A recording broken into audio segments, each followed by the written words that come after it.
you guys friends? Yeah, like I'm not. There was like a period where we weren't so in touch. Like she moved to LA and got hit it so big with Glee. Okay, so And you're not going to want to talk shit about her then. I mean, I don't have any to talk. Okay, really? She would. Well, I guess. She sort of, she had a reputation for some time. Yeah. When I knew her, she was quite young. Like we did Spring Awakening, and she was Yeah, she wasn't really a star like then. 18 when I first met her. She was a teenager, and I knew her a little bit, and then she moved to LA and got really really famous with Glee, and I kind of lost touch with her. And then I didn't see her for a while, and then we did this Spring Awakening reunion concert in 2021 where we did like one night only, and she had like gone through this sort of tragedy in her life and got married and had a baby and was like a very different person. So now we're very much in touch, and she lives in New York now, so I see her more regularly. Okay, so then I won't ask you to talk shit about her. And she's gonna do chess. Yeah, she's doing chess. It's finally coming to Broadway after like a decades long journey. All right, are we ready? Everyone's levels are good. What is I like it? What I like it? I like it.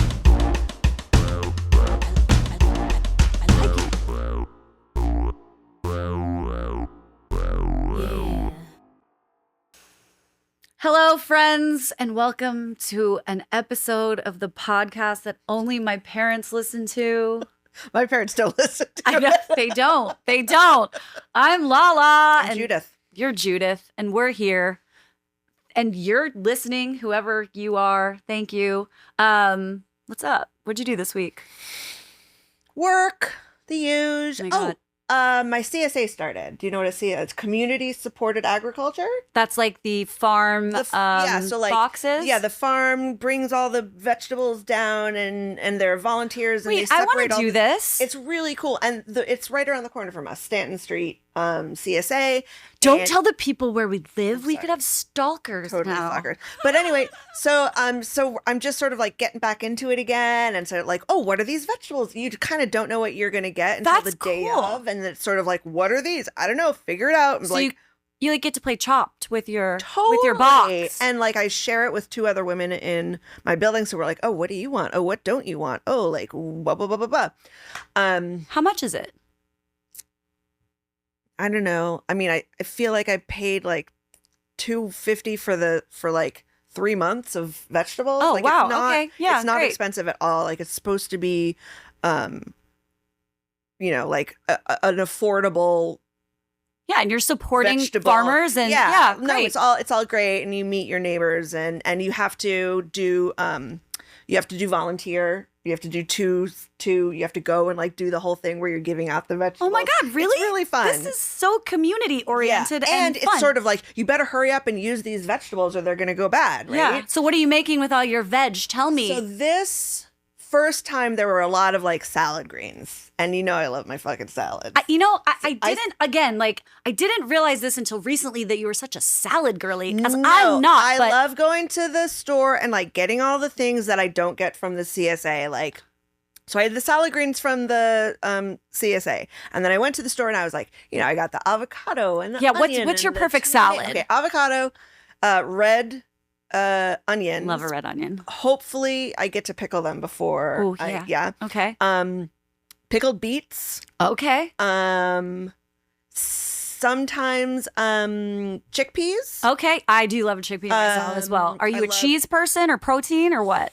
Oh, I do hard-boiled eggs Mhm. and chicken breast. Okay. So And- healthy. What the hell? And then is I this? love getting into it. And sometimes, but the thing with making a big salad is you have to be patient, or you're going to eat all the elements before it actually goes into a salad. True, because they can all just be eaten on their own. Cucumbers. Okay. And since we had the salad sprinkles. Jordan and Was Blakely. that first season or the second season? Second season. Second season.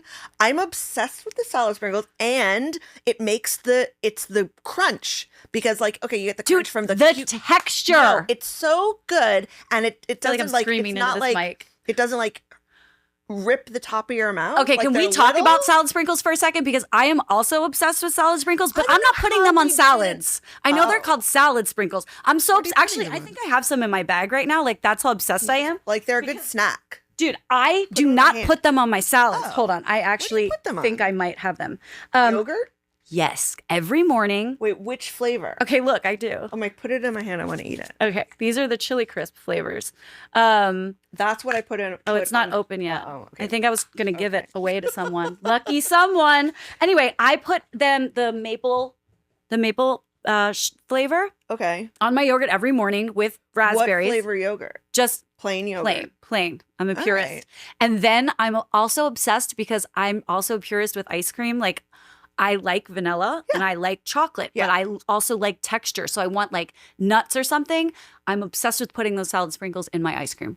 It is Dude. so good. Who knew Hot that fudge those and salad women were sprinkles. going to change our lives? Dude, seriously. And they sent me a box recently and I was giddy when it showed up because I was like, how did she know I was about to run out? And it's salad season. Dude, they're so good. Anyway, shout out Jordan and Blakely. Your product Seriously, changed our lives. truly. Who knew? One more question about the salads Okay. before we bring in our guests because this is such a hot topic. Yeah. What would you not put in your salad? What are you anti in salad? Celery. I fucking hate celery. I think that it's a useless vegetable. I don't think it tastes good. I hate the strings. I don't get, like, oh yeah, the celery or the fucking peanut butter. Yeah. Fucking gross. I kind of feel you. And It's not my if favorite. if I get it in my salad like accidentally, I will spend the time picking it out. I fucking hate celery. Yeah. Celery can eat it. Yeah. Except I won't eat it. Yeah. Okay. I hate it. I support that. How about you? Do you have a thing that you don't like? A thing that I don't Oh, like. peppers. You don't like peppers. I am not a bell pepper person. I love bell peppers. Don't put bell peppers in my salads. I love all the don't- different colors. I like The it's colors like, are it looks pretty. pretty. I cook with them for clients, but I You don't like them raw or cooked. particularly not raw. If they're in a curry, I will eat Yeah, yeah, them. yeah. But I am pretty much no to bell peppers. My salad is pretty much like you don't yours. like the flavor? I don't like the flavor of a bell pepper. Oh, tomatoes. But they have to be like tomatoes that taste like tomatoes. I'm saying Yeah. I like them. I don't dislike them. Yes. I see my salads get really complex. I love this about you. Maybe we should have a salad day. Ooh. I don't eat enough salads. No, we Convince should. me to eat more salads. Okay. All right, let's bring in our guest. Maybe he likes salads. I don't know. like, what I'm the gonna. fuck is You know this what? I'm gonna podcast give about? him this unopened bottle of salad sprinkles. Oh, okay. He leaves with a gift. Look at that. You get something for coming on this show. Mm-hmm. All right, so today he's a Delaware boy and our first non-food hospitality guest. Mhm. He's got a lot to live up to. Non-food industry. Yeah. But he loves food. Okay. He is an actor. Mhm. He's been seen on like Aaron Sorkin's Newsroom. He was a regular God, on that that. was such a fucking good show. Westworld. He's a singer, a songwriter. Judith, he is a Tony Award winning Broadway star. The already He wants to be on our legendary podcast. John Gallagher Jr. Hi, Hey. Gallagher Jr. Oh, I love salads. You do? Thank you. Okay, Yeah. is there something that you Here. will not like? You don't want to? What I was thinking actually. I'm gifting you this. Oh then. my gosh, this is. I get Yes, to- these These are amazing. incredible. Like, That's the chili crisp flavor. They're spicy and Ooh, so good. it's really Thank good. you. The texture they add, you can put them Just on a little- vegetables. This looks awesome. Yeah. Yeah. Okay. I've been anyway. really into hemp hearts on salads. Also sounds very healthy. It's good. Yeah, it's Okay. it sort of has that crunchy sort of. It's like they just kind of coat all the. If you mix it up, it kind of coats the leaves and just gives it like a little snap. Everybody needs a little a texture. little Yeah. texture. All right. So I first agree. question. Yeah. What's on your rider backstage, food wise? Oh, that's a really good question because like I've been doing more touring as a musician lately, and I am so usually just kind of doing like basically like gigs for free. And so now I'm trying to do it more professionally, and they actually are asking me now at some venues like what can we get for you? And pretty much all I really ask for is like a light domestic beer usually. I'm just Okay. like, can I just have a case of a light domestic beer? If you just give me that and maybe a bottle of like Espolòn, I'm pretty good. Nice. And maybe like a food buyout so that instead of trying to like, because there tends to be like a lot of waste with these riders. I see like a lot of bands that they leave, like they just kind of leave everything there, and then Yeah. they like, well, usually I don't think they throw it away. I think like the venue will probably repurpose it or something. But I like to just get I ask for like the food buyout, so they give you a little stipend, and then you can go find a local place, which is what I'd rather. Oh, I didn't know that do. existed. That's Yeah, a great idea. Sometimes the venue will just be like, well, we'll give you like, the price of a meal. And then I just go and kind of like look up like what's cool and hip in this neighborhood. So and you're try to track something. You're not one of those weirdos that's like M&Ms, but not the brown ones or whatever. I think the most like lavish thing I asked for once was like Manuka honey for my voice because it's Okay, quite good yes. for singing. But then like I kind of started realizing like, well, my gigs, like my singer-songwriter thing is like not as intense as like the Broadway show schedule. So the Manuka honey thing is like good to have if you're doing like, 8 shows a week. But if you're just playing like, for an hour in like The a dive bar, Espelon does it. then, then all you need is Miller Lite and yeah. Espelon, and then Got you're it. good to go. So that's your professional opinion. Truly, yeah, Okay, exactly. okay. Yeah, you heard it here, folks. Do you have any foods like when you're performing that you stay away from that you're like, oh no, not before a gig or not before a show? It's funny. I'm a little like I'm a little bit too cavalier about this. Like I have friends that are like, I won't have dairy. Like the more like starting the day before like singing at, I just won't. I'll avoid it. I'm sort of kind of like, as long as I go sort of easy on whatever it is, like I'll try to have something sort of like more just like protein and vegetable kind of thing before I play. But then after I play it, then all bets are off. So Right. watch out. So there's no like hard nose, I will not eat that. Yeah, not really. I kind of will like, as long as I eat like, it's more about the timing. Like if I eat like an hour, at least an hour before any type of, moving around is going to happen, then I that's sort of my stipulation. Nice. So you have 3 albums? Yes. Yeah. 3 albums. 3 records. Yeah. They're Records? out there. What are they called? Albums, Records? records. Albums? It made it seem like I was like I was like, excuse me, it's a record. Whatever you want to I'm call sorry, it. you're the one in the biz, not me. Hardly. I don't know all the terms, apparently. Playing for Miller Lights Strike and that. Espelon. So you have 3 album/records Mm-hmm. out, and you're kind of touring now. Where are you going? Where are you hitting up? I mean, I know you're going to be in New Jersey. Yo, I'm going to Asbury Park, New Jersey tomorrow, in fact, to play tomorrow, like I don't know when this is going to actually air, but tomorrow for us right now, Right. taping this. Tomorrow. Yes. Time is a flat circle. So, I'm sure the listeners that are thinking, I'll just hop on New Jersey Transit and go watch him. You probably missed Yeah, your you chance. missed it. You missed came it. and This went. is not coming out tomorrow. But yeah, Asbury Park, New Jersey is like sort of a home away from home. I've been going there for like over a decade. It's kind of like my summer town.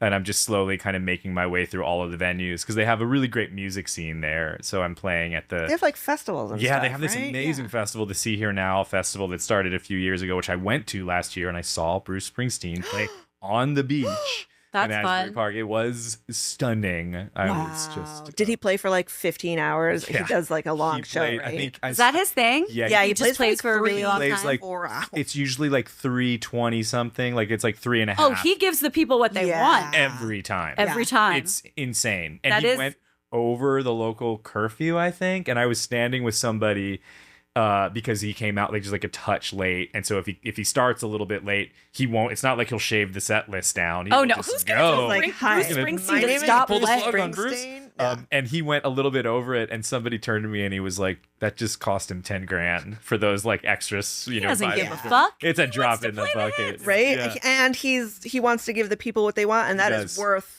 whatever. What a- Tens you of know, thousands what a of guy. dollars. Mid 70s and just the ultimate showman. It was stunning. And I've seen him like 5 times now, so that was. I mean, I'm a huge Springsteen fan, but I don't have what a lot of his fans have, which is like the numbers. I know people that are like no, on people the have gone to, 50s, like 100 shows. Yeah, like or hundreds something. and hundreds of shows. Not me. But I did sit in the very front row for the dress rehearsal of his Broadway show. Oh right. When he did like an encore in 2021. He was one of the first Broadway shows back after the lockdown. Okay. And I through a friend of a friend got invited to the dress rehearsal, and I sat in the very front row, and it was only about half of the audience. It was like a friends and family kind of thing. Because That's he wanted to sort of, intimate. it was That's so so intimate. special. And he Yeah. walked out, and I pretty much blacked out. Like I don't really remember the show fainted. because he was like right in front of Oh me. my god. And then the worst part was that I had gone, like I had, as you do, I think I had probably had some Miller Lights before the show. Sponsor us, And Miller there's- Lite. Yeah, I've said Miller Lite like 5 times already in this podcast.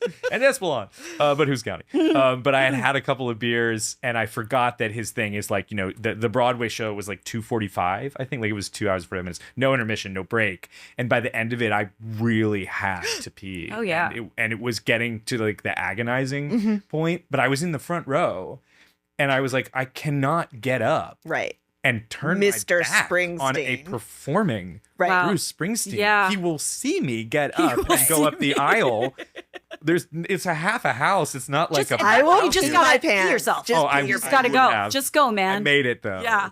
Mercifully. Although I've got honestly, to if the you end. had peed your pants, that would have been cool too. What a story. What a story to seriously. tell. Yeah. Like, Well, we love Bruce Springsteen, but let's get off Yeah, that for a I second. could. Don't let me hijack this podcast. You also spend a lot of time on set. You work on TV and films. Mm-hmm. Do you have any crafty favorites? And for here is a term, crafty, craft yeah. services for my mom. That's where you're on set and there's a table just full of snacks, Yeah. which is usually like red vines and gummy Sun bears. chips. And, yes. What do you like for Oh my God. crafty? Well, I remember when I was doing the newsroom, the Aaron Sorkin show that you mentioned in my lovely introduction. We had this incredible craft service guy. His name was Orlando, and the problem is that he would make like Toll House like chocolate chip cookies. Oh man, But I love he a would, and fresh he had this cookie. huge like scooper, and I would watch him make them, and it was basically like 3 cookies in one. They were massive.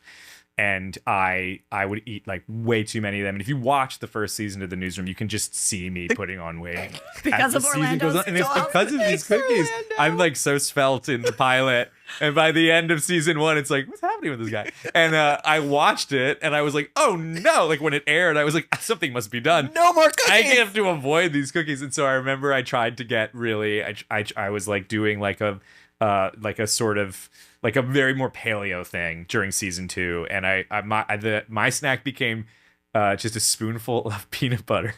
It was like what I looked forward Oh to. my God, it that's was so sad. That I is so loved it. tragic. That was like my last like crafty snack that I looked forward to.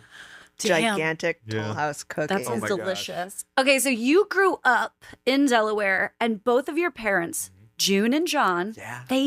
they're folk singers, and they Yes. even sound like folk singers. It's true. I mean, growing up in that house, did you even stand a chance to be anything but what you are? I really can't imagine any other route because my parents like that was how they, that was it. That was the sort of social fabric. It was the guitars were always out. My mom and dad were always singing. They were always taking me and my sisters to their local gigs. And it was just so much fun. cute. It was so inspiring. And so watching them do it, I was like, well, that's all I really want to do. So you didn't want to be anything else when you were little. You weren't like, I'm going to be a There doctor was a or period where I wanted to be, I got trash a man. marine biologist. It's weirdly like I read like the Hot Zone, the book about the Ebola outbreak in the mid '90s when I was like in the 6th grade. Okay. And then Outbreak came out, the Dustin Hoffman film. Oh, yeah. And I wanted to be like, I wanted to study viruses. Like I thought I was like, I want to be a virologist, but it was mostly like a weird way of me working out the fact that I was I was a total hypochondriac. So I think I will face my Physician, fear. heal thyself. And then I very quickly realized like that's not actually what I would like to do. Sounds really hard. Yeah, I want I to know. work on viruses. Yeah, that was for a while. That was a slight deviation, but no. Then I quickly returned to music, and then really it was my mom was doing a lot of local community theater, and I saw her perform Okay. on stage, and also movies were huge growing up too. Like it was like we watched a lot of movies. Well, I was going to ask you, like, what came first, the stage stuff or the TV stuff? Like, were you singing first, or were you like a child actor? Did you get an agent when you were young? What came first? Yeah, I did actually. I started doing a community theater in Wilmington, Delaware when I was about 12. And like a year later, I was only about 13, and I met a manager who worked out of Philadelphia, which was only about a half hour away. The big time. in Yeah, and I was like, oh my Philadelphia. God, a Holy Philadelphia shit, the manager. Big sad, big And she city. wanted to work with me, and so she started sending me to New York for auditions, and I worked with that manager until my 30s. Like I worked with, Wow. she was like my other, like my other grandmother. Her name was Edie Robb. She's a legend, and such a character. Edie. And so she started sending me to auditions, but I didn't really want to do like I liked musical theater, but I didn't have like a strong like a big booming musical theater voice. I was playing like Beatles covers and teaching myself guitar and stuff, and so I wanted to be in bands. But then with the acting stuff, I more aspired to like indie films and like straight plays was what I wanted to do. But then I sort of tripped and fell into musicals when I got to New York, and that sort of became the thing that I did for a while. But I really did mostly like a decade of theater before I made any sort of real break into film and TV. I mean, let's talk about your TV experiences because, Aaron Sorkin, like Mhm. what The Newsroom, Jeff Daniels. Yeah. How is Jeff Daniels? how Can do I you, just say like- that Dumb and how do you, Dumber is one of my handle favorite movies yourself ever? around him, Like, you know? yeah, Oh. how? That was insane. I was like, I went in, I auditioned like 3 times, I think, for that. And like, there were a lot of really, like fantastic actors that were up for that part. And this is with your agent from Philly. yes. Yeah. God, wow. Yeah. Man. I love She that. got And I connections. didn't think I was going to get that, but I had like loved Aaron's work. Obviously, I even loved Studio 60 on the Sunset Strip, which was like Yeah. his show that Didn't last, but didn't that was, last very long. yeah. But it's, I think he's obviously, unrivaled. He's an incredible dramatist and a great writer. So when I got that part, that was huge. And I moved to LA for 3 years, which was also Right. really cool because I hadn't spent a ton of time out west yet. So that was like, it was I learned so much from being on set with like, Jeff Daniels and Sam Waterston, Emily Mortimer, like every day. Sam Waterston, just who's was, that like, guy? What does And he those know about cookies. TV? and the cookies. But really what I remember are the cookies. And then you did a ton of films. I Mm. mean, okay, so we have a connection. I went to high school with Mike Flanagan, That's right. I who forgot was you your told me this. director in Yes. Hush. And he also went to college He went- with yeah. Judith and myself. Yeah. No And way. yeah, Mike Flanagan and I used to do musical theater together. We were the leads in a few shows together. Incredible. He used to be an actor. But you were in this movie called Hush, where there was only 2 characters. Yeah. You were the Oh, that bad was the one guy, where she's deaf. Yeah. and you don't. You were the bad guy in that. serial killer. and how many in that, words yeah. do you Why speak? don't I remember? I have One, like 2? I only speak a few lines to her. There's like a scene in the middle where I sort of pretend to be a cop and dupe this other character. But in all the stuff that I do with Kate, Mike's partner, who stars in the film and co-wrote it, I barely spoke. I only had like handful of lines. And she doesn't speak. Yeah. The movie is terrifying for it to be 2 people and no dialogue. Yeah, it's Shout a out cool Mike one. Flanagan. Like, I loved working. Wow. Really like. I mean, when I think about the films I've done, that is hands down one of the best experiences I've ever had on a film set, and it really was because of Mike. Like the way we shot that movie in about 18 or 20 days. I think it was a really fast shoot. We shot only at night. It was like 2.5 weeks of night shoots in Alabama, and Mike was editing it in the morning. He would go Wow. back to his hotel room and start editing on his laptop, sleep for like an hour or 2, and then come back and we would shoot the next night. He's a I beast. loved working with him. Yeah. you also you were in 10 Cloverfield Lane, a J.J. Abrams Yeah. film. And again, 3 characters, right? Like you, Yeah. John Goodman, Yeah. and Mary Winstead. Elizabeth Winstead. Yeah. Wow. I like somehow am kind of I don't know if I'm drawn to them or they're sort of drawn to me. These are like this sort of like parlor pieces that I think is maybe because I did a lot of theater that they require sort of like we were shooting a lot of pages in a day because the scenes are long and they sort of felt like a play in a way. But I just watched ISS like 3 months you ago. did? Oh, no and it sort of kidding. feels like that, right? Like even though it's this big, like, oh, we're in space and then there's the war, but it's like it's just people on a set. it's kind of a claustrophobic And that thriller. Yeah. that movie had all the shit that I like. I love things in space. I love it when the Earth is coming to an end. Post-apocalyptic, Yeah, yes. no, I love all the wars. I love like maybe are they evil Russians, right? Because we're from the 80s, but like they weren't, and I won't give the end away. But like, oh my god, I love all of this shit. Oh, I'm so glad you like Yeah, it. yeah. Oh, I cool. watched it on. It was a lark. I was like, I'm bored. What am I going? Oh, it's in space. I'll watch this. Yeah. She does love her space films. Oh my god, I love it. Post-apocalyptic Yeah, space and the films. war. Oh, and you see the Earth blowing up, but honestly, like that wasn't really. It was just you guys on a set. Yeah, I think that was the way. It was like, how do you? Because we wanted to kind of make it seem from afar like it's going to be somehow this like big budget Huge bonanza. opera. But actually, we shot it like a relatively small budget. We shot it in Wilmington, North Carolina. That was the first thing that I shot coming out of lockdown. So I always will remember Wow. like being on a film set again after we were all so nervous that like would we ever That be able to do it The again? world actually was It going was to come actually- to an Yeah. end. Yeah. So we were quite isolated because we still like it was pre-vaccine, so we were like isolated. So I couldn't go out or do anything or see anyone. So I really just was either on set or I was at the Airbnb that I was staying in Wilmington. So you did live in LA for a few years. I did, yeah. What do you think about LA as a New Yorker now? Do you love LA? Do you hate LA? I do really like it. Okay, I good. I like that answer. yeah. No, I think it's like obviously it's very cool. I mean, you're supposed to sort of by trade, Just, sort yes, of by thumb being your in New York, nose you're at supposed Los to hate Angeles, and especially if you're like a theater actor or like an indie actor or whatever. But I have a sister who lives out there. She used to live in Studio City. Now she's in Redondo. Where did you live? Of the city. I lived in Silver Lake. Of Okay, course, same. Where Yeah. all the New York transplants go. You have to. You have to either do The Lower East Side of Los Angeles. Gotta be Los Feliz or Echo Park or Yep, Silver or Lake. Silver Lake. And if you're not going to do the East Side thing, then it's Venice. It's like that's the only Sure. place where the New Yorkers are. All allowed the to go. places where Azimskis lived. Yes, yes. Except now they're kind of spilling out over into Highland Park, which That is true, I haven't yeah. lived there, but yeah.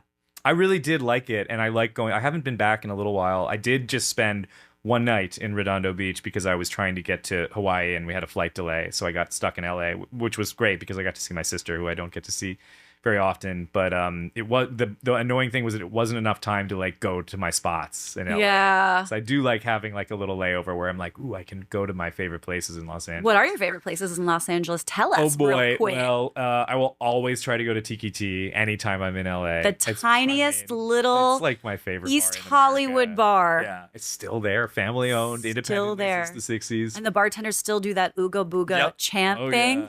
I mean, I will line up. Like, I will be that person that's there at like 4:30, and there's already like 20 strong on the sidewalk on Sunset Boulevard, waiting for them to open the door so you can try to snag a bar seat. and Yeah, just, it's hang so out, small. get a Mai Tai. I love it there. Yeah, I do. What love it. else? I love Dantana's. I do love Classic. going, the classic Musso and Frank. Like, Yeah, I mean do the like- food's not great at either I place, know. but it's the atmosphere. Yeah, the It's atmosphere. the vibe, Yeah. if you will, in both of those rooms. It's just electric. I had probably one of my favorite celebrity sightings ever at Musso and Frank in like 2013 when I was doing the newsroom. I was there in the it was like an afternoon vibe. I had gone like for like a boozy martini lunch, and I was going to the bathroom, and I had finished washing my hands, and I was leaving the restroom, and as I was reaching for the door opened, and this guy like came barreling into the bathroom. We almost like butted heads. Who was it? Who And was then it? I went outside, and I was like, wait a minute, was that? And by the time I turned back around, there was now a bodyguard blocking the door so that no one could go in the bathroom. Ooh. And I was like, and I walked out, and I was with Emily Mortimer from the newsroom, and I met her in the parking lot, and she was like, oh my God, did you see who just went into the bathroom? It was Keith Richards. And No I was like, no. way. She was like, the whole entire Rolling Stones are at the bar right now. No. Yeah. Oh my God. Yeah. That is an insane That's a sighting. good one. And apparently, Yeah. like, that's their spot. Like, they've been going there since they first started touring the States in the 60s. It's a good place for martini, and all those bartenders are like 80 years I old. know, I love that. They're I know. they're all wearing those tuxes. I am a sucker for that still. Same. I like places like that. Yeah. Oh my God, so cool. Wow, the Rolling Stones. Damn, he had a bodyguard. Yeah. All right, well let's shift to Broadway. Yeah. All right, because you've had quite the Broadway career. Boy. You were in Spring Awakening, Mhm. which is what kind of what's the word I'm looking for? Launched. There we go. Launched me in Launched. place. Thank you, Judith. You did a hand motion that was a launch. for the So I- word. Catapulted, I picked up launched, launch. Yes, catapulted, launched. Heaved. This is what heaved you.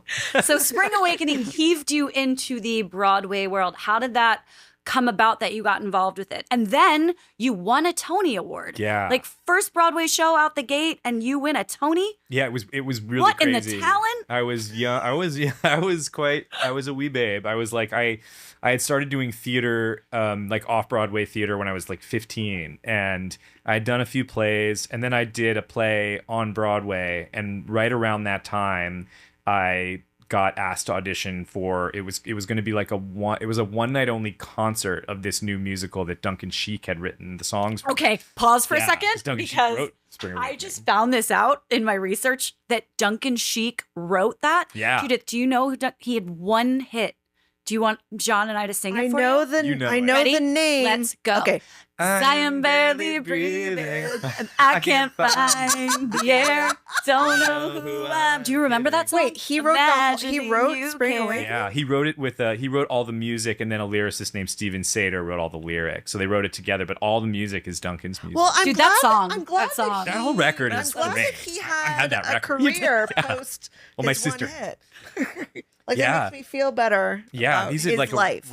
he's in it now. That's sort of his bread and butter now. Is that he writes mostly musicals. I these was days. really He still shocked to read tours that and stuff. yesterday in Yeah. my research. Yeah. So you're like, So I'm going to do this one night only concert. Yeah, auditioned for thing. it and got that, and then like a year later, they were like, "We're going to do it off Broadway," and then we did it again at the Atlantic Theater Company, which is like a 200-seat theater in Chelsea. Beautiful. Pause on that for a Yeah. second because Judith, Yeah, When- I did school. I studied there for a couple of At years. the Atlantic. I loved it, and it was sort of the antidote to this. I went to the Lee Strasberg Theater Institute, which was like, Whoa. ugh, Yeah. I didn't love it. It was just like really, really methody. Yeah. But going to Atlantic was like the complete opposite. It was like, what are you doing? What do you want? Get it. Mhm. And in Strasbourg, it was like, oh, your grandmother is whispering into your ear, and there's a warm rain. And it was like, no, just fucking figure it out and do it. Yeah. It's very practical. Like, Yeah, it's a I practical loved approach. it. I loved it. And I love all those people, Neil Pepe and Mary, like the people that have been running that theater for such a long time. They took a real chance on the show. Like nobody wanted to do Spring Awakening. They've Really? been trying to get it done for almost a decade by the time that they finally did it. And it kind of was this little show that could. We did not think it was going to go to Broadway, and but the run was sort of this runaway success at the Atlantic, and then we moved to Broadway a few months later, and then it became this sort of zeitgeist moment. But it was completely life altering and such an amazing experience. I mean, I was 20. That show basically was my life from 20 to 23. right? That's- And you worked with A like child. baby Yeah. Leah Michelle yes, that was like Leah and that was Jonathan Leah's Groff, break. like- Jonathan Oh, Groff. wow. We were all children, we Yeah. were kids basically at the time. And then you got to flex your rock and roll muscles and do American Idiot. Yeah. Hey, what the fuck is Green Day like? They're so cool. I mean, they're such sweethearts. They really are down to earth. For those of you who don't know, American Idiot was a Broadway show written by the Green Day guys. Yeah, it was based on their record of the same name, which had been this huge juggernaut in 2004 when it got released. And then in 2010, we brought it to Broadway as sort of like a rock opera version of the record. So very much in the style of like The Who's Tommy, where we took like a concept rock record and fleshed it out into like a stage piece.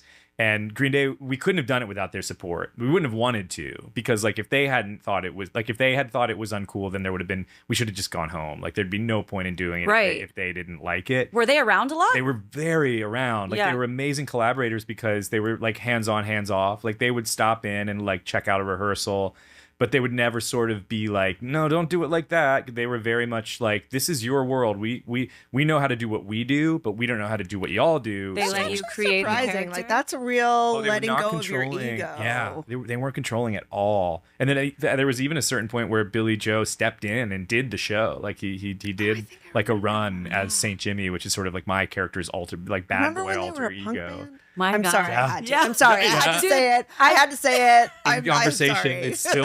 it's ongoing. It's like they will never outlive that.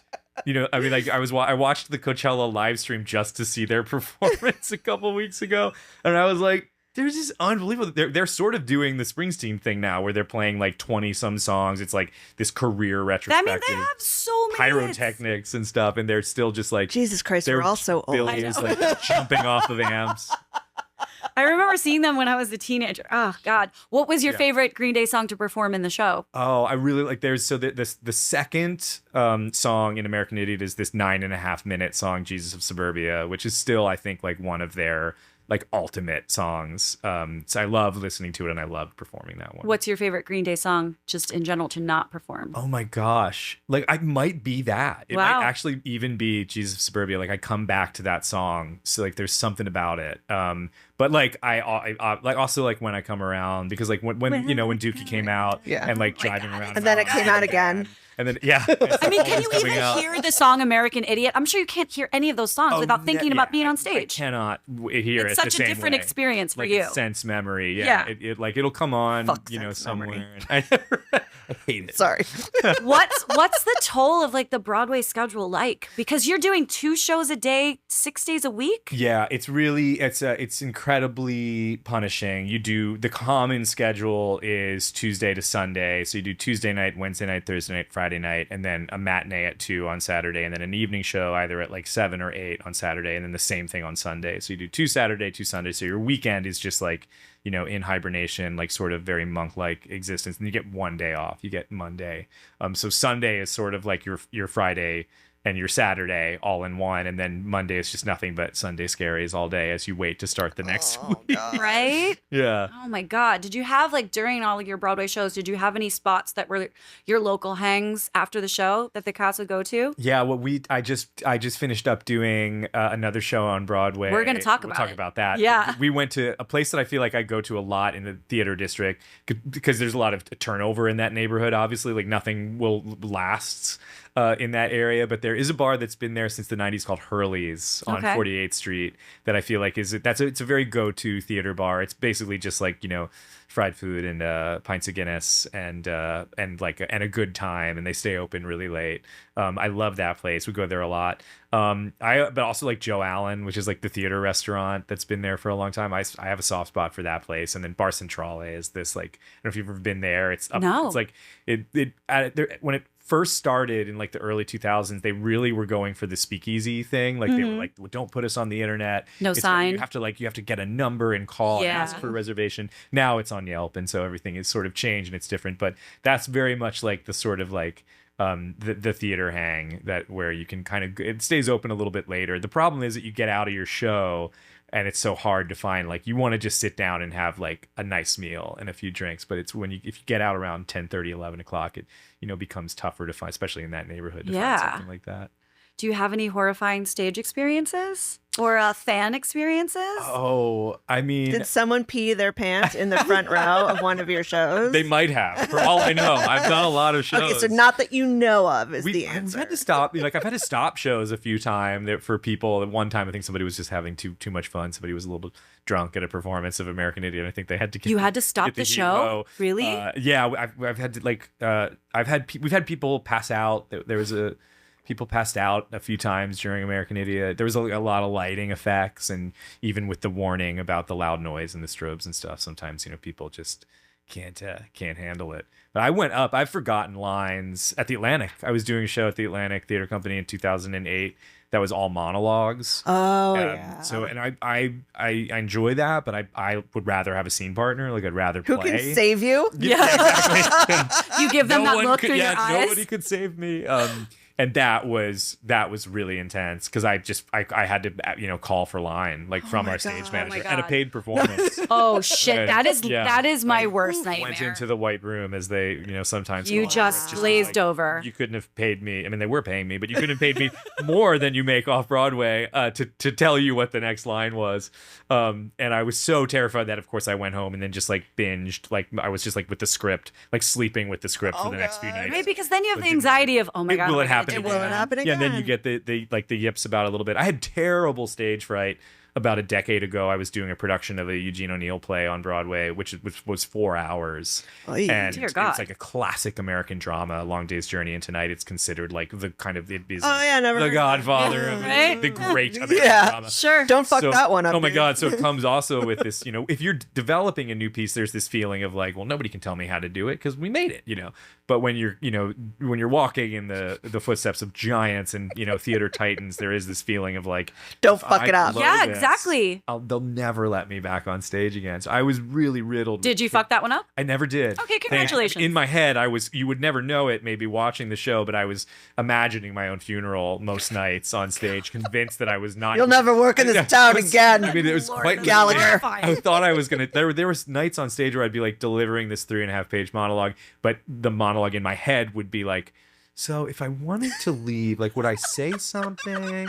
Would I just run out into the wings? Would I hail a cab and go right to the psych ward? Isn't it crazy how your words can be coming out of your mouth, but your Oh, you're mind miles is away. completely Yeah. somewhere else? Oh, it's Is that insane. person Oh, sleeping? theater. Theater? Snoring? Okay, well, let's talk about your most recent Broadway show, which we have another connection. Yes. From Towson University, Judith and I our very dear friend Jeff Porter That's right. is one of the producers of Swept Away. And so he was telling me about this show and he was like, oh yeah, our lead, John Gallagher Jr. And I was like, wait, what? I know him.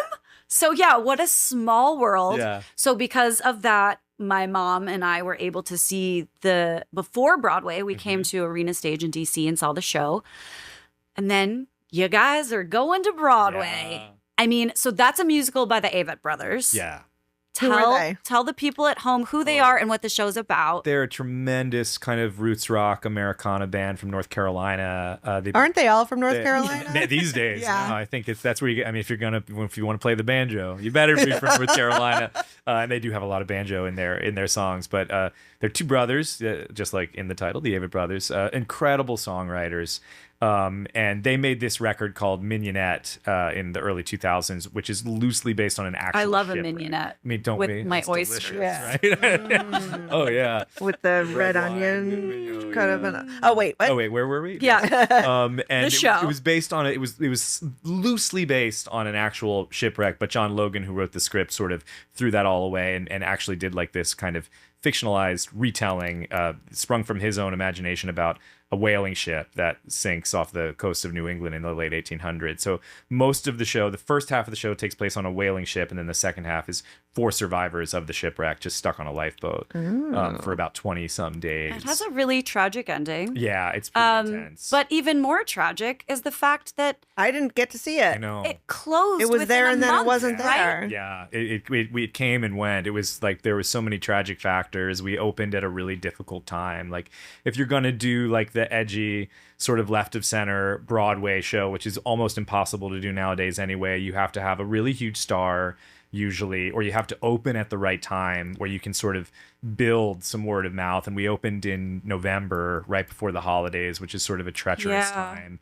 And, you know, tourists that are coming to see a Broadway show, and there aren't as many of them as there once were. They want to see coming The Lion do King. that. They're gonna see Wicked and The Lion King. Yeah, how does that feel? Was that just like a dagger to the heart? Yeah, I'm still not over it, to be honest So with much you. time It and was, energy and yeah, money. I And worked you on got that the show cast for- is Sweat so and good. blood. Thank you. I'm so glad you got to see it. Yeah. It was an 8-year journey. Like we did it out of town twice. I developed it for 8 years working on the script and doing the show, and it was honestly like this is no hyperbole, like it's the thing I'm the most proud of as a performer. And so when I found out we were getting to Broadway, I was like, this is amazing. Like I just can't wait for people to see this, because I'd been sort of living like in private with it, telling all my friends and family about what it was. And when we got to Broadway, I was like, this is amazing. Now I can finally share this thing that I love and so proud God. of. And then a month later we Heartbreaking. didn't have the ticket sales, and producers I think made it the only decision you can really nowadays, which is to close up shop. So it only ran for about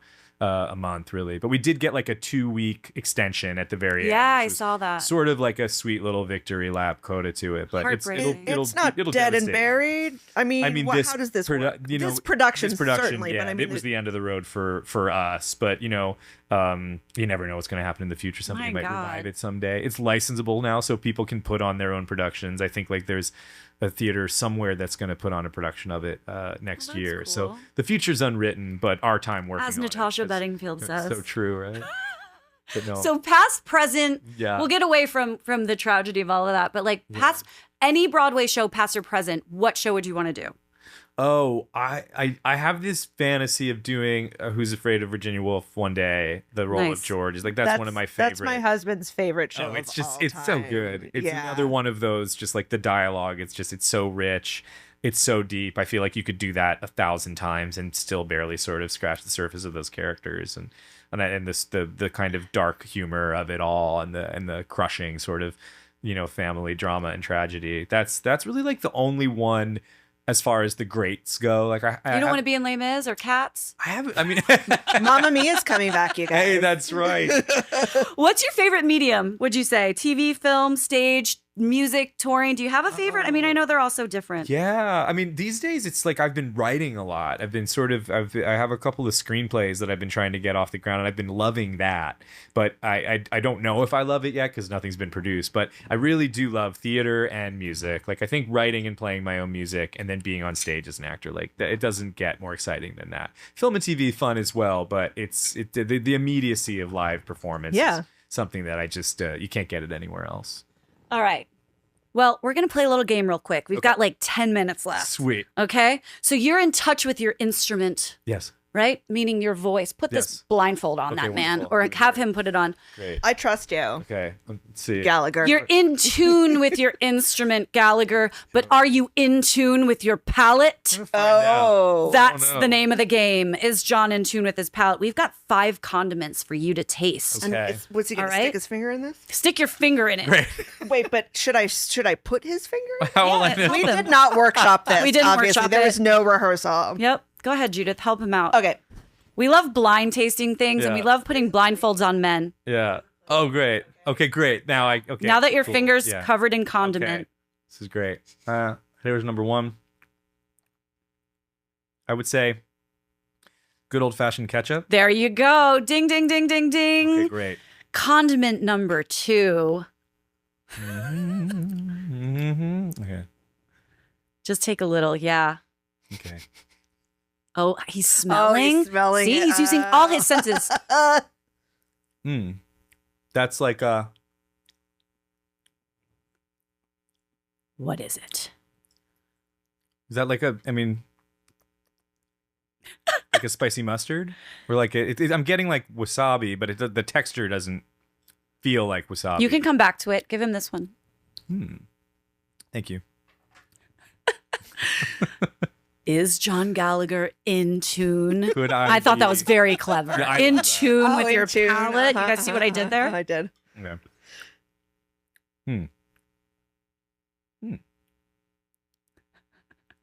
Now I'm like, oh,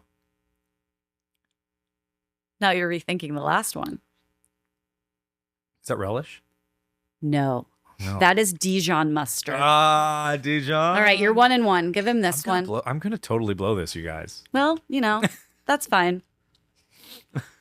Now it's that thing too, where like now it's like Right, now you're everything's freaking kind of out. on the palate. Yeah, I know. I'm still kind of tasting the ketchup. Everything basically tastes like ketchup. Yeah. What is that, Zemsky? Is that? Is that like a Carolina barbecue sauce? That is exactly it. Oh, Carolina nice. Gold Okay. barbecue sauce. Okay, I'm We've got redeeming one myself. more. I'm redeeming myself. Which Carolina, though? Oh, this one has a different texture. This is by far the puttiest. Uh-huh, uh-huh. It's a little He's using thicker. all of his senses. We love it.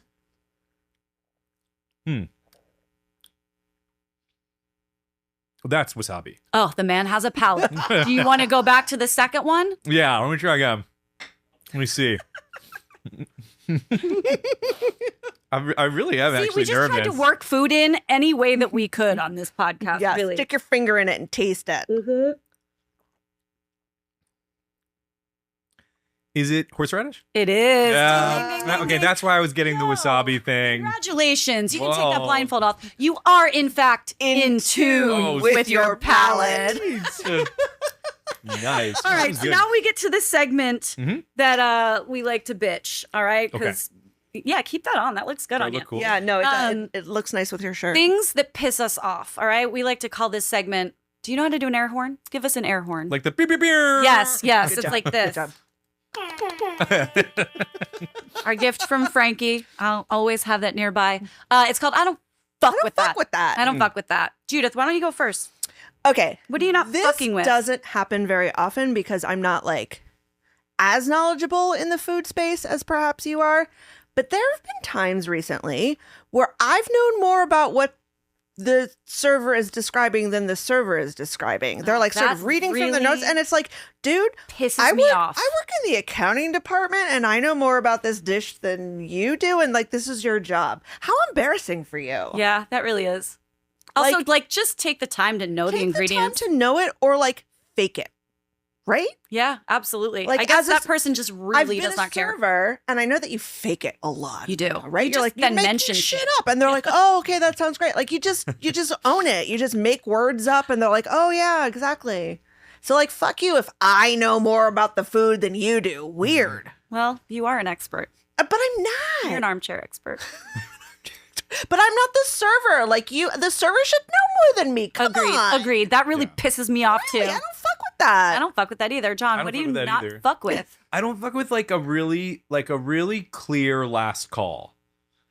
Give me a very yes, clear we were last just call. we were talking about that. this. Yeah. Last call me and then serve me the drink and then allow a little bit of then- time. yeah. Like it drives me crazy. This will still happen where you kind of feel the cash grab of it, where they last call you, they pour it, they set it down, and then the lights are up and the doors are open and they're yelling at Yeah. you to leave. You need a, and you I'm need like, a little what time with that was I drink. supposed to drink this or was I supposed to just pay for it? Right. I think the latter. Ah. But yeah, I don't fuck with that. I don't Don't fuck with that. that either. And that has happened to me recently. It really pumped my nads, as they say. In a bad way. A bad No, way. who says that? I don't know. It was in a movie, an 80s movie, Really? actually. Yeah. Yeah. Okay, you can tell Okay. me later. I don't fuck with, and this just happened to me, I don't fuck with people who work in food service wearing cologne or perfume. It drives me I bananas. feel like it should be against the rules. It should be. And look, I had a manager recently who should know better at a bar that I worked at, and he came in so strong that it made my eyes tear up. And I even asked one of the owners, "Can you please say something to him?" And he's like, "I can't." And I'm like, "How can you not? This is your establishment. restaurant. This man And I'm not is eating the wearing food. I'm too eating much his of a cologne. scent. I'm eating his cologne." Yeah. And then I felt like it would Oh, it's come on in your my hair. skin. Oh, I do not fuck with This this. is with Just- your palate and your it olfactory Yeah. does. If you work in system. food service, do not wear scents. No, and don't bathe yourself in it. Like Oh maybe my God. spray it into there and then walk into one spray. But like the drowning of the scent in. I hate it. It's so gross. I don't and fuck it was with that. I don't fuck Yeah, with it either, I don't and it was fuck a with that either. bad scent. No, It come was like on. a really bad. Ugh, I'm shuddering Woof. just thinking about it. So gross. Don't fuck with that. All right. Well, we've aired our grievances. Do you have any favorite like spots you want to shout out in your neighborhood or just in New York in general before we do this quick fire round and wrap it up? Oh gosh, I mean, I'm upset. This will come as no surprise, given that I'm wearing this Aloha shirt. But Great shirt. Great yeah. vintage shirt, by the way. Just, I have a real problem with my addiction to Sunken Harbor Club, the tiki bar in Brooklyn, which is not too far from where I live. Like that's just that whole building, the Gage and Tollner and Okay. Yeah. Yeah. and Sunken Harbor Club above it. It's a Shout problem out for me. Sunken Harbor Club. Yeah, well, I mean, I love that place. Great martini at Gage and Tollner as well. So good. Yeah. Might be my favorite in the city. Great room too. All right. Well, we've got a little quick fire round for you. Okay. So say what comes to your mind first thing. We're just moving quick. All right. Here we go. Best New York City neighborhood for dining. I mean, the West Village popped into my head first and foremost. Yeah. Favorite slice.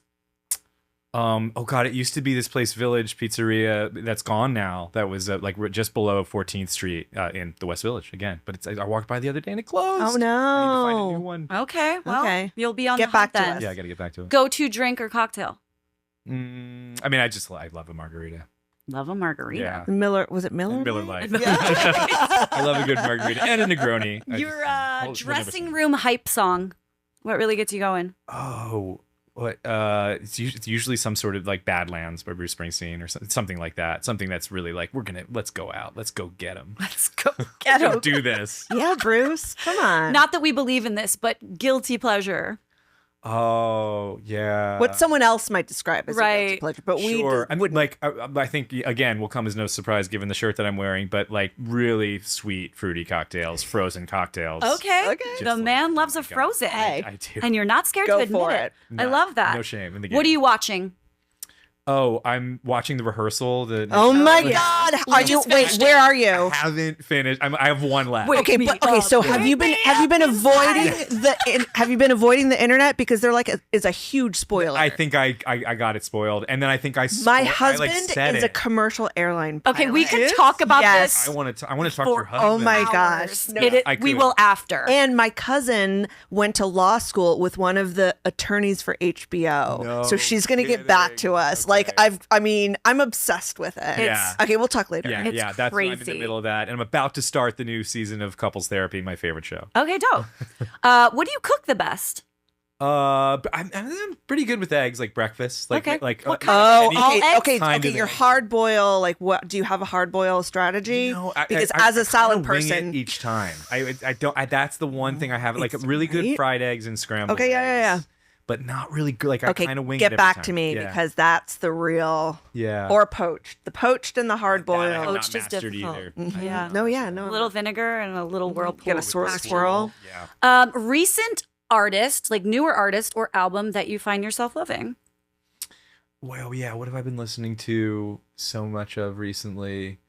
The last few years have been like I've been listening to a ton of Jeff Rosenstock, who's like a DIY sort of power punk pop guy who I just think is an incredible songwriter. I like love his record so much. Dope. Amazing. Are you a better actor or singer? Gosh, I don't know. I don't think I'm good at any of it. But if I Womp womp. Favorite dive bar? It's got to be Sunny's probably, right? Sunny's. Red Hook. I mean, this also one. I don't know, but I don't Great want to spot. offend that. It's like, is it a Right, dive? dive, like- I don't know. Dive doesn't a mean comfortable bad. place, It doesn't mean yeah. bad. Montero. Where are you going when you're splurging at a restaurant? Isodi. Oh, yeah. You know, Okay. or Gage and Tollner. Great. Okay. Best part of touring? The eating and the drinking, like being able to Yay. drop down in a new city every night and take the phone out and get on Exploring. the eater, like heat list to be like, okay, where am I going to go after the show tonight? Worst part of touring? All the sort of the travel, yeah, the flying and the driving. What would be your last meal on earth? Oh my gosh, maybe like just going to this place that closed but is about to reopen in the West Village, Del Anima, which was one of my favorite spots when I was downtown. I would maybe just go there and have one of everything, and like Okay. because I love everything on that menu so much.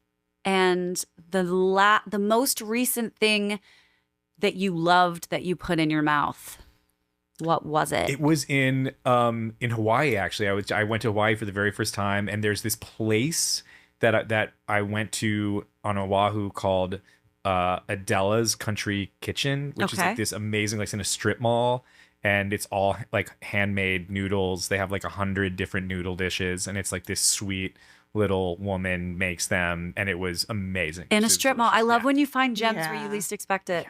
Dope. Yo, thank you for being here. We did it. We did Thank you it. for having me. Tell the people at home where they can follow you and all of that stuff. On all of the social media. Yeah, it's John Gallagher Jr. sort of across the board on Instagram, and that's where I'm the most active. You can listen to all my records or my LPs, whatever you want to call it. They're all on Spotify, Apple Music, wherever you stream your music. Hell yes. And we are, of course, Put It In My Mouth pod across the board. You can follow us on all the things, and you can even send us money that we will use to continue to make these. We'll get more condiments. so More that- condiments so- and more Japanese whiskey. Yeah. Thank you all for joining us. I'm so glad we finally made this happen. Yeah, Yes, thank me you too. It only Thank took you like for 8 having me. years, I know, it took but forever. we It was all my Approximately. fault, by the way. We did it. Yeah. We did it. We did it. Judith, I love you. I love you too. Thanks for being here. Thanks for being you. Oh my God. I think we should finish every episode with a love. I love fest. it. I love it. I love you. You're so I love pretty you. and smart and Arthur, you're fun. killing it over there. I love you. I love anyone who listens to this podcast and tells their friends about it. Yeah. Until next time, go forth and put it in your mouth. Thank you for listening. Bye. Yay! What is it? I like it. What is it? I like it. I like it.